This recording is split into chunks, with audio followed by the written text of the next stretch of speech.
Next.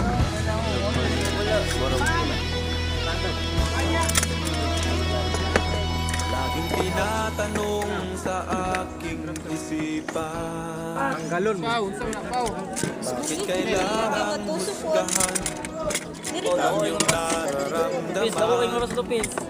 Ano ba ang tamang batayan upang tayo'y pakinggan?